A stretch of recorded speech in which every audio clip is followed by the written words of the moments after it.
Welcome back na naman dito sa aking channel. Panibagong araw, panibagong video na naman tayo ngayon. May ibabahagi na naman ako sa inyo ngayon na ritual. Ito'y simpleng gabay at simpleng pamamaraan at ito ay makakatulong sa inyo. At kung bago sa channel ko, ay huwag niyo pong kalimutang mag-subscribe at pindutin ang notification bell para palagi kayong updated sa mga bago kong videos. Gusto mo ba na maging sunod-sunuran siya sa'yo? Yung takot siya na ikaw ay mawalay sa kanya, kaya lahat ay gagawin niya at siya ay maging sunod-sunuran sa lahat ng gusto mo, malayo o malapit man kayo sa isa't isa. At syempre, ikaw ay mamahalin niya ng buong buo. At dapat lahat ng ritual na gagawin niyo ay buo ang loob at buo ang tiwala niyo.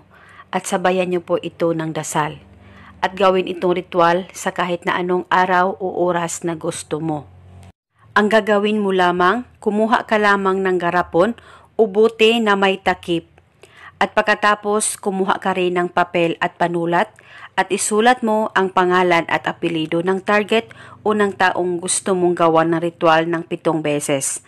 At pagkatapos ay hawakan mo ang papel sa dalawa mong kamay, titigan mo ito ng maigi, titigan mo ng maigi ang pangalan niya at iisipin mo siya. At pagkatapos, ibulong mo ang spell na ito. Ikaw ay maging sunod-sunuran sa akin at ako ay mamahalin mo ng buong buo. Ibulong mo lamang ito ng 7 beses. Pwede mo dagdagan ang hiling kung gusto mo, wala pong problema. At pagkatapos, ay lagyan mo lamang ng laway mo itong papel na hinawakan mo at sinulatan mo ng kanyang pangalan. Lagyan mo lang ito ng laway mo at pagkatapos ay tupiin mo ito at ilagay ito sa garapon o sa bote na inihanda mo.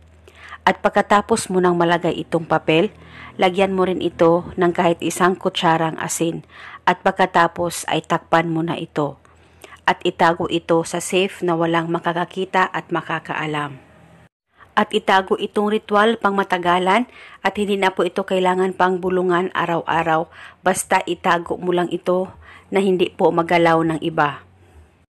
At pagkatapos mong magawa ang ritual na ito, tiyak siya ay maging sunod-sunuran sa iyo at ikaw ay mamahalin niya ng buong buo.